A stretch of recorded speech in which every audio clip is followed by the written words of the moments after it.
Although I broke the Harshad Mehta story in April 92, and that sort of kicked it off, and Harshad was a larger than life personality called the Amitabh Bachchan of the stock market. You have to look at the context. India was on the verge of a default. We then took a World Bank loan. We had just opened up our economy, which means that we had absolutely no foreign exchange. It was the foreign banks versus Indian banks. So there was State Bank of India, where the Harshad connection is. Then there was Canara Bank. Then there were all the Indian banks. Okay, so every one of them were there. On the other side of transactions were usually the foreign banks. Well, there are lots of funny incidents where someone sends me an envelope which had some powder in it, and those were the days when you had those cases happening, and it turned out to be maida. My view was there's nothing much one can do about it, and that way I'm a believer that someone up there decides how long you're going to live, not someone who is out there to shoot you down. How they gang up and they work against you to get you out of a job. And the power and the strength and the ability to write comes because you are in a mainstream publication, and then that gets amplified. There are some people who are crooked, they're bribing their way, they're corrupting the system. You're doing nothing, you're on a salaried job, you're doing everything that's right, you're paying your taxes, but yet the system comes back to bite you because it doesn't work.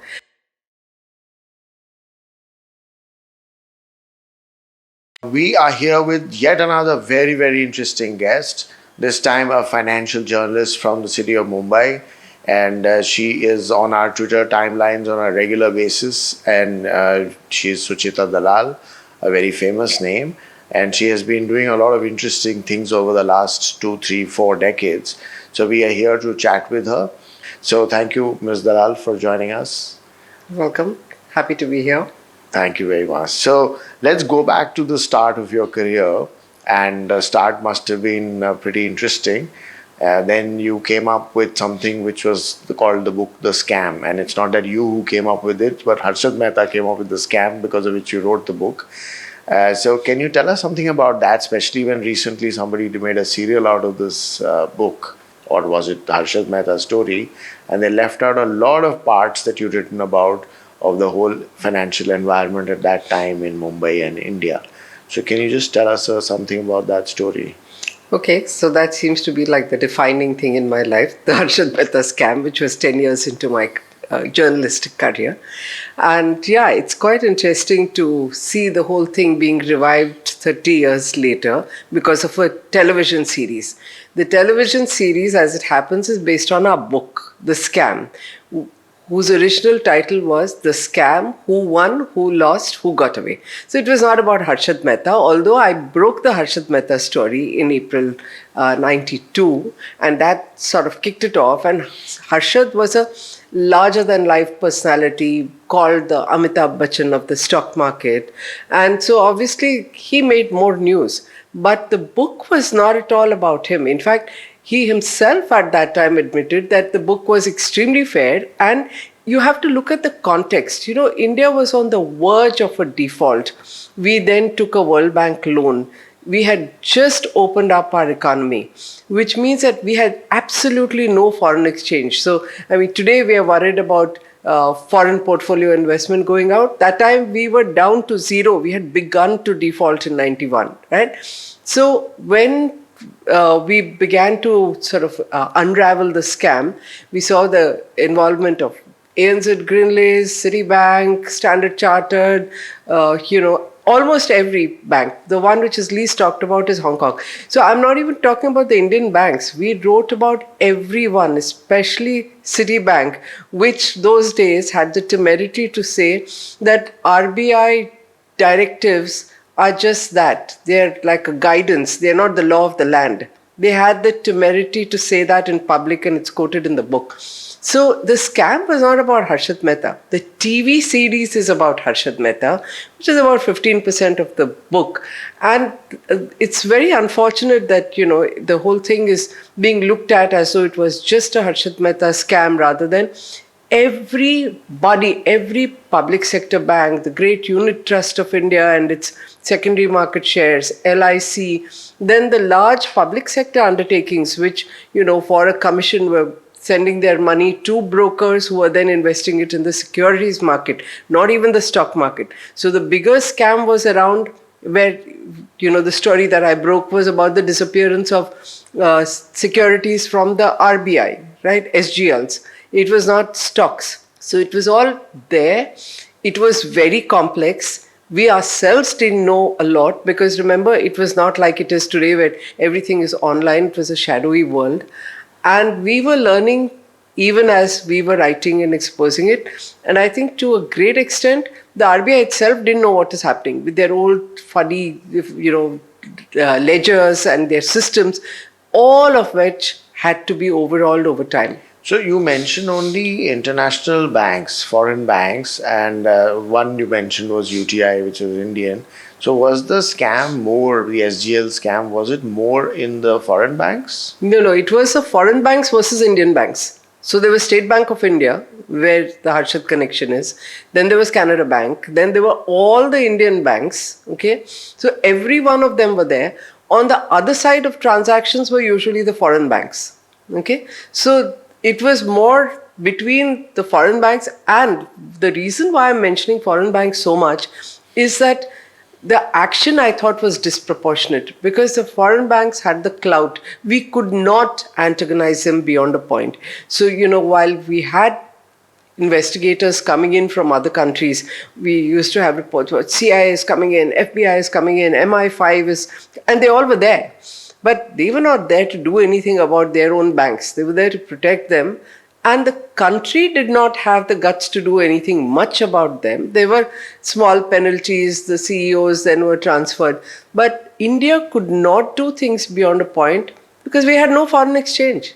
So everything has to be seen in a context, which is all lost when you look at, one portion, which is only Harshad Mehta, glorifying it and making a television series. And I think the sad part is there's a distorted view of what happened in 92 because of the way it's done. And everybody's understanding of the 92 scam today seems to be a 10-part series. Yeah, no, I haven't seen it, so it's not my understanding. My understanding is entirely what you have written about. So the question that comes, a normal question, that how did you eventually see the investigation play out? What were the shortcomings in regulation? Have they been now covered up? Or, and the third part of that question would be, was it the fact that the RBI was not properly digitized at that time, or possibly faster than the banks were? Was that also playing a role in this whole thing? Oh, yes, absolutely. In fact, all the institutions were primitive. The stock exchange, open outcry system, trading floor, just 2 hours of trading. SEBI, non-existent. It had been set up, but no statutory teeth. RBI using manual ledgers, which used to get updated. So people were transacting among themselves. So, I mean, when you repeat it today, it sounds unbelievable. But a check would go, if a check is issued from Greenlace Bank to Citibank, it would first get deposited in Harshad Mehta's account and then go. And you would wonder how can it happen? And it was described as accepted market practice. I mean, the kind of wrongdoing that went on as accepted market practice to just get on with things, the typical Indian jugaad, all that came spewing out in 92. So were there changes? Yeah, absolutely. RBI completely modernized its, its gilt-edged trading system. SEBI got its statutory teeth. There was an act passed to investigate what happened. So on the positive side, in terms of institutional changes and pushing them really hard to sort of modernize, that happened very rapidly, and that was a big change. So, and what happened to that investigation of Harshad Mehta? How far did that go? Okay, the investigation part, the less said the better. Okay, the typical thing that happens, first of all, the officers who investigated in the beginning, there was so much of political pressure. There was shouting and screaming in Parliament, and the opposition parties were baying for blood with some big names. They wanted the SBI chairman, instead they got the MD. They wanted the RBI governor out. It was not about the issue, but scoring political points, right? So obviously that pressure went down the line. Sometimes the wrong people were arrested. So that is the time we began to see this drama of, arresting people, marching them off to jail, keeping them there for 100 days, and then nothing happens. Because then the investigation slows down. The people who made the effort to understand the scam get transferred, typical of government offices. I mean, handling the scam, I have noticed, you're an IPS officer, look at the number of biodatas which will proudly say they were part of the scam investigation. And you feel like asking them, and what happened in those 3 years when you handled it? Okay, it's not the kind of question we want to ask cops, but it's time people asked it and said, so, you have it in your biodata as something important, but nothing much moved. And in fact, things got watered down. As usual, things vanished. It was Tariq pe Tariq. And believe it or not, the court that was set up, the special court, it exists even today. So you had the custodian with whose office that was set up, and while most of the court cases are over, and you know how they are over, so they went on for decades in the High Court. Appeal was to the Supreme Court, which was like 20-25 years later, by which time the Supreme Court was bored of hearing things. So one fine day, the court decided that, look, many of these people had already been arrested, that they had served time, they had spent 3 months, 6 months, whatever, in jail. So the court said, if you are admitting guilt, then we are closing it with time served, and that's the end of the matter. And I know one particular case, one SBI officer who was wrongly arrested, and it was so tragic because in the end he just admitted to guilt in order to get it over with, and not because he had done anything wrong. He was a victim of the accepted market practices where he was co-signing checks of the Treasury Department on SBI, and he had no idea because that was the wrong, bad system that existed. So was this something that, I mean, it was a pretty brave thing to do at that time, and I think it is one of the first really big scams that riled up really big monies, big buckets in Bombay at that time. So did you ever get threatened? Well, there are lots of funny incidents where someone sends me an envelope which had some powder in it, and those were the days when, you had those cases happening and it turned out to be maida, okay, but a little bit of a scam. Then, of course, there would be calls saying, change your route, someone is really angry. But none of that was such a big issue. I mean, it was, but my view was there's nothing much one can do about it. And that way I'm, a believer that someone up there decides how long you're going to live, not someone who is out there to shoot you down. But what really happened, over which you have no control, is how they gang up and they work against you to get you out of a job. And the power and the strength and the ability to write comes because you are in a mainstream publication, and then that gets amplified. So the best way to finish off a journalist is to get them out of the job. And I think so you've been through such phases how many times? 5, 6? Actually, only once, because that was the only job I had. It's a full-time job, but even that took 5 years. So I broke the scam in 92. I left Times of India only in 98. Oh, so you lasted a long time. So I lasted a long time. Strong publication that held you back for so long. Not only that, I must say that I got a lot of freedom. Of course, I was fighting all the time. Who were for the things. editors, if I may ask, at that time? Dilip Pargaonkar was the editor for a while. There were others. There was Daryl De Monte. There were plenty of run-ins of various kinds. But there was, funnily enough, a lot of support from the then chairman Ashok Jain. So people would complain bitterly about me. The SEBI chairman wanted a breakfast meeting to complain about me, for an hour over breakfast. So all that happened, but I got to write, and I've written a lot of stuff. I mean, people talk about the scam, but whether it's Videocon, whether it's a steel sector, I had my phones tapped, whether it is the SR group, all that happened in Times of India. I paid the price. I had to get out in 98. After that, I decided that I will not do a full-time job. So I wrote for another 10 years for the Express Group. But that also ended because one was writing about something which some people did not like. Okay, so that's interesting. Does that make you a brave journalist, or there are many others like you?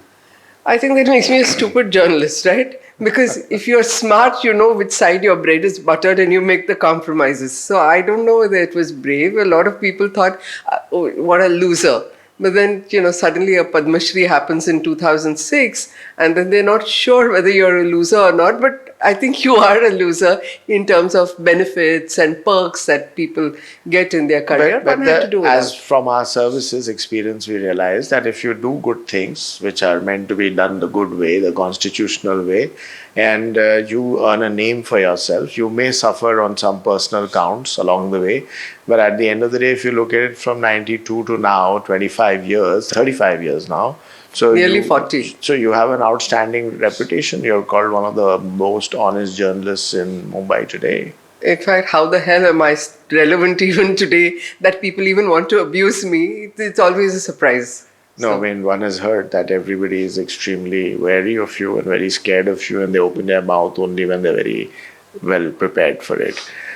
So, what happened with the Ketan Parekh scam? What fell through which wasn't set out right if the Harshad Mehta thing? This is the amusing thing about India. So they say about the rest of the world that one kind of scams always happen because there are always very, very clever people who are working non-stop at beating the system, right? And that's accepted all over the world. It is only in India that you will have the same scam happening 10 years later in the exact same manner. And not once, but twice. So first is Harshad Mehta himself attempting a comeback with three scripts, Videocon, Sterlite and BPL, doing exactly the same thing, the Damayanti group. Whether our regulators are able to establish the case and, in court or not is another matter. But the same thing. Ketan Parekh was part of the Harshad group, did the exact same thing, the exact formula with industrialists tying up with him, ramping up the shares, and gets away with it until the dot-com bubble bursts. This is, I think, unique to India. And then those cases keep dragging on. Then you're not able to establish facts in court. Documents vanish. Witnesses die or disappear. The number of people involved in both Harshad and Ketan who have just died on the way. Who would have been key witnesses, including, right in the beginning of the scam, very strange story, but the SP who was handling the investigation died in a road accident. And there's always stories about whether that accident was genuine or, some people believe he was killed. We'll never know. So, apart from whistleblower security, the security services should think of investigator security also. That's an important point, actually. Exactly. Not only that, but they should have, consistency. You have to have the same people handling it for a period of time, but you have to finish your investigations in that period of time. I mean, you had the Mike Milken scam in the US. He served his term in jail. He came back and was teaching at universities, while ours just drags on for years. It is a blot on the country which pretends to have a working judicial system. And it has to change. But in 40 years, we see no sign of it. In fact, it's getting worse. Fast track courts is something which was tried, but as you say, it's not been. The scam court was a fast track court. They passed an act. So the special court was under a separate act. The custodian was under a separate act. And that continues for 30 years. And nobody questions it. I mean, shouldn't this be something that, the committee, the Parliamentary Committee on Finance or Law need to take it up and say, what on earth is going on? But it is never discussed or raised. So where do you get your motivation from? So it's interesting, as a journalist, what we discovered is that the system is not broken only when it comes to investigation or scams. What is more tragic is what happens in your daily life. So there's corruption and scams everywhere. It's a problem. But, you should not have a problem with simple things like your inheritance or managing to get your nominations done or keeping your bank account alive. It's suddenly frozen because of want of KYC and you're running around in circles. So this I began to find that hurts me even more because, there are some people who are crooked, they're bribing their way, they're corrupting the system. You're doing nothing, you're on a salaried job, you're doing everything that's right, you're paying your taxes, but yet the system comes back to bite you because it doesn't work. And I discovered that as a journalist, because of maybe the reputation or the possibility of bad press, when I sent in a complaint that I got to a bank, and there was rampant mis-selling of credit cards, completely ignoring, grievance redress was non-existent. So I used to notice that if I sent it, it gets handled, right? So I remember one particular case, there was this family in Pune, and The man had two sisters who were physically disabled, maybe old, and for 3-4 months he struggled with this private bank, or longer than that. He finally, I think out of desperation, just wrote to me, and I forwarded it to the bank. The next day the officers were at his house and they resolved it. And he sent me an email which, he said, Ms. Dalal, I should say thank you. And in a way, I am thankful, but I'm also so angry because I am the customer of the bank. My sisters are the customers. We have been chasing this bank for such a long time. Nothing happens. And just because a journalist writes and things get fixed in 24 hours. And I wrote back to him saying, you're so right. This should not happen. It should be you, because you are the customer. You should matter. So that's when I realized that, one needs to formalize this. One needs to fight. And if being part of the media, being able to possibly, write about things, making it a more sort of macro issue is going to draw attention, then I think we need to do something about it. So in 2010, after we had started Money Life and it had been around for 2 years, so Devashish used to see me sending these mails and redressing things one person at a time. And how many persons can you help individually, right? So he said, look, if you're going to take the plunge, do it now, set up that organization so that we do the advocacy in a systematic manner. And so we set up Money Life Foundation. So the idea was twofold. First, there are three things, okay? One is that I realized that people don't even know where to complain. They don't know how to complain. And the third thing is that somebody needs to fight for them. So we wanted financial literacy through what to do, speak frankly about things which nobody is willing to do, because there's always a sponsor and you're worried about the sponsor. So we decided we'll say it like it is. And then the advocacy. So there are two aspects that we wanted. Very interesting. So this has been a pretty good journey for you. And what do you think is the problem in these private companies which have enough money, making enough profit? Why do they not respond to the normal consumer as they should? Because he's their client. Why is client servicing a problem? By and large, I think if you're able to shift easily and move out. In fact, one of the things we keep talking about is that if I had bank account portability, you remember people really fought very hard for your mobile phone portability, right? And we've been talking for over 10 years saying the day you have portability of your bank account, where the bank has to transfer everything, your account without you making an effort. Like today, when you want to move from maybe Airtel to Vodafone, all you do is make a call, right? And it happens. If this could happen to your financial services, you could move from a mutual fund or a DP with the pressure being on them to facilitate it, you would just see customer service improving dramatically. But the lobby is so strong. It's not that we haven't been saying it to regulators. In fact, we did a tweet morcha once, I think more than 10 years ago, because we said this government listens to things on social media. And even there we said bank account portability should happen. We are not even talking about it despite the endless harassment over KYC and re-KYC. You know how it is. They don't even touch it. Very interesting. So that's a very, it's not a new idea, definitely. But there are a lot of implications of that, and I'm sure the banks would sort it out if they're ordered to do it. So banks is one thing, but what is the systemic availability of consumer redressal, and why is that system not working? So on paper, they're all the time working on it. So I think I wrote a piece about how RBI has tinkered with the banking ombudsman rules maybe 16 times. Okay, so they will just tinker.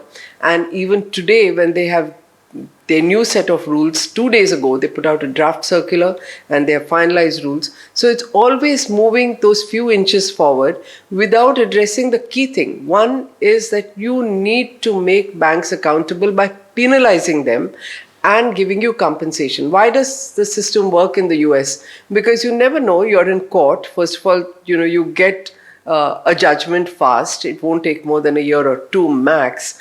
And then you never know, a jury may award you damages in millions. Yeah. Or you spill coffee on yourself and you can get damages in thousands, right, of dollars. So if There's no fear of that over here. They're so confident that in a judicial system, first of all, nothing will happen for decades. And in any case, they're always in a position to have the better lawyers. We don't have class action in India. We have not enabled it. We don't allow it to happen because the system is so powerful, and they're constantly working on the government to ensure that these pro-customer, pro-people things, laws, rules, SOPs, penalties, compensation doesn't ever happen. That's quite sad. So, do you think this concept, this AI and all this digitization business, which is made banks remove their humans from the front offices, and it's replaced with a dialing system where you have to go 1 2 3 7 4 2 1 all over the place, and you get nowhere. So, this distance from your own client is basically disrespecting your own client.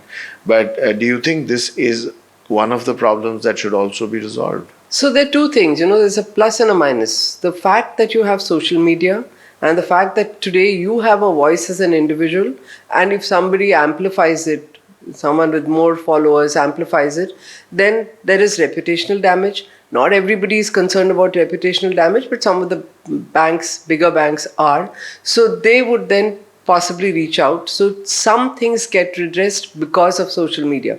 So that's a flip side, that they are forced to be more alert. So they may put your 1 2 3 kind of thing. So you just short circuit all that and say, I'm going to post it on Insta or Facebook or Twitter, and it has the possibility of going viral. So that's become a pain point for the companies, and they're paying a little attention. So I think it works both ways, but that's not enough. That's not a solution, because again, it is an individual grievance that's redressed. It's not a systemic change. You've also been writing a lot about the unclaimed deposit problem, which apparently is 2 lakh crores. So can you tell us something about that? I know, it's quite a stunning thing, right? So you go into it bit by bit because you realize that why is it that there are so much of unclaimed funds every year with the Reserve Bank of India, and RBI, as I said, tinkers with the rules to get hold of those funds. So what it all started a long time ago when we discovered that all companies are sitting on unclaimed deposits and shares. So the Ministry of Consumer Affairs had this bright idea saying, why are companies sitting on that money? Maybe these people are dead, maybe it's litigation. So it should be pulled into the Investor Education and Protection Fund. And funnily enough, that change in law happened when Mr. T.S. Krishnamurthy was Secretary, Department of Company Affairs, who then went on to become the trustee of Moneylife Foundation. So it started with a great idea that you pull it and then you find a way to give the money back. Instead, what has happened is that all regulators began to think that what a nice idea. So here's this pool of funds, let's grab it. So Investor Education and Protection Fund became an Investor Education and Protection Fund authority, and the amount kept growing and growing over there. Then RBI came up with a bright idea saying, why don't we do it with bank deposits? Why are banks sitting on it? So after 10 years of accounts being frozen, they have to go to the DEF, Depositor Education Fund, which today has 85,000 crore, that alone. Okay, IPF is, when I say 2 lakh crore, it's an extremely conservative estimate. So you're talking about IPF, it has dividends, it has bonds, it has interest, and it has shares. So the share value in the last 10 years has gone up. So I think IPF alone would be a few lakh crores. And remember, this is not government money. This money alone is people's money. Maybe your money. Maybe you've forgotten an account when you got transferred. You are in a transferable service.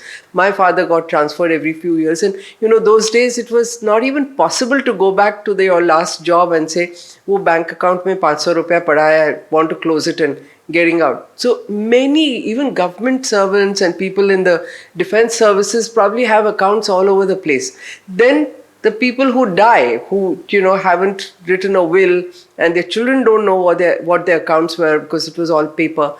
All this is huge amounts of money. This is a problem that's not unique to India. The whole world has it. All of them have systems to return the money. But in India, we needed to campaign and campaign and campaign, file a case in the Supreme Court. Thanks to Prashant Bhushan, it got heard, it got reported, and I think now there's some attention to it. So you've been so fascinated, many people are fascinated by you as to the kind of work that you've been doing. And you've been very fascinated with the name A.D. Shroff, and you went and wrote a book on him. You called him the Titan of Finance. Why is that? So two things, when I started out as a journalist, one of the things that I used to be sent out to cover on an annual basis is the A.D. Shroff lecture. And the A.D. Shroff Trust also had the Nani Palkhiwala lecture. And I mean, I'm sure maybe it was before your time, but if you remember, those were the days when there was no television. Okay, there was definitely no 24-hour television. So explaining the budget was the biggest event. Okay, and I was so fascinated that there was someone. We were in a completely closed economy with queues for your LPG and for your Bajaj scooter, and here was this man who had set up the Forum of Free Enterprise. Okay, and each time you went to cover the event, there would be some talk on A.D. Shroff and what he said and did. And it was fascinating. So when I was asked to write this book, I jumped at it. And, so there are two people that in my long career I've really admired. One, A.D. Shroff, who was dead, and I read about him as part of this book. The other was G.V. Ramakrishna as chairman of the Securities and Exchange Board of India. And what I found fascinating about both of them, the lot of similarities, is not only they spoke their mind, but they put their job on the line. So while A.D. Shroff was private sector, may have become the RBI, may have become the deputy governor, most of the time it was because he spoke out that people didn't like him. And he was one of the few who left the Tatas at the age of 60. He was out because the government did not like him. And we think that the government puts pressure today. Those days, Nehru had sent his minister H.M. Patel to put pressure on him to shut down the Forum of Free Enterprise. And he apparently showed him his hands and said, "These are clean hands, do what you will." Okay. G.V. Ramakrishna, something similar.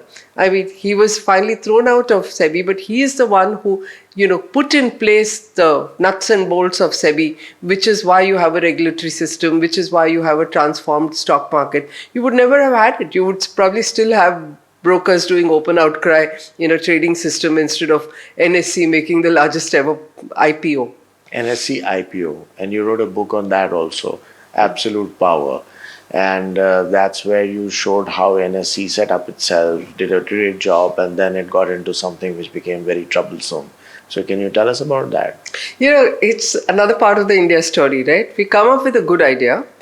So setting up the NSE, because, BSE was a broker's club. So this was professionally run, did humongous work, creating SEBI. So, then you need to have good chairman. You can't have just the first one. So with NSE, it wasn't just NSE. One of the things that lost me one of the jobs was Stockholding Corporation of India, right?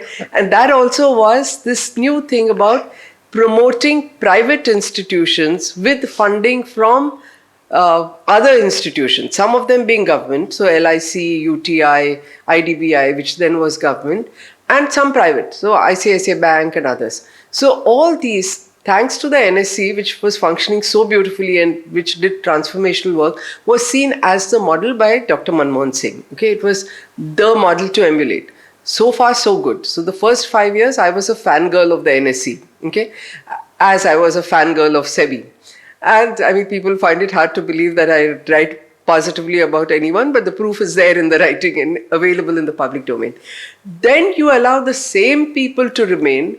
They become demigods. You do not question them. And you then create a situation where, there is regulatory capture. They become demigods. And then the institution collapses because the board is, captured. The regulator is captured. And then you have what ultimately ended with the co-location scam in 2015. So this board capture thing has been an issue with several public sector organizations which are not really public sector, and the board is run by the board and one individual. There are more such examples? So the ones that were set up at that time, Stockholding Corporation definitely had a problem and hasn't gone anywhere. It was supposed to become India's central depository. Then you had a cleanup after the co-location scam where NSE, NSDL and others were concerned. Otherwise, they were headed in the same direction where, because we are professional, nobody questions us, and we have a convenient law which, is across 3-4 regulators so that no regulator has full oversight on you and you're growing in all directions. The biggest example was ILFS, where the entire bureaucracy in each state was compromised and they had partnerships. And you can imagine the collapse in 2018 where it, created a big financial issue and a systemic issue. And have we learned any lessons from there? We don't know. I mean, ILFS resolution is happening. Hardly anybody is punished. They mysteriously don't find any wrongdoing or evidence, which shows you the quality of investigation we have come to these days. There's a serious frauds office. Nothing much happens over there. They questioned the regulator in the beginning, then there's complete silence. We're talking about 2018, we're into 2026. So like I said, the minute everything is allowed to drag, it's a washing machine of its own. The dragging ensures that evidence disappears and nothing happens. So from in your entire career, basically the point that you've raised is that the justice is getting delayed, and that's obviously denied. So that delay is something, if the government can crack, that will make a lot of difference in this country. So this is really brilliant stuff. Thank you so much. And one last question for young journalists who are just about starting their careers. So it's very easy that they might also lose their job tomorrow. Everybody may have a little home to run. So how do you tell them to balance the guts and the bravery versus the job? So two things. I'm glad I'm not a journalist today. I'm glad that I started in the 80s because it's tougher at one level and far easier at another. So during our time, you had to know things, you had to remember things, you had to keep your own notes, documents. Today, with AI, I used to first say today with Google, but now with Google plus weaponized with AI, you have everything at your fingertips. You have a smartphone, you're ready to go. You don't need anyone else. You don't need a research team. You don't need an organization if you're doing good work. What you need to do is be careful about slap suits. We got 100 crore defamation. We've got lots of other threats. You have this right to be forgotten stuff, which is still in the process of being heard. So all this is really tough. For you to write is not. You can be very careful. You can be 100% right. You can be like me doing my LLB and LLM so that I get my legal part right. But even then you can be hit with a slap suit. But if you have a bit of following, help comes from various places, as happened with us all the time, whether it is people who put in a word, whether it is lawyers who have appeared pro bono for us. I think there's a lot of help coming from society which allows you to survive if you are determined and focused. Brilliant. That's a great summary. I would like to be a journalist to start off, but at my age of 60, I'm sure I cannot. But thank you, ma'am. That has been excellent. It's been a very engaging time talking with you, and look forward to meeting you again some podcasts later. Thank you. Thank you.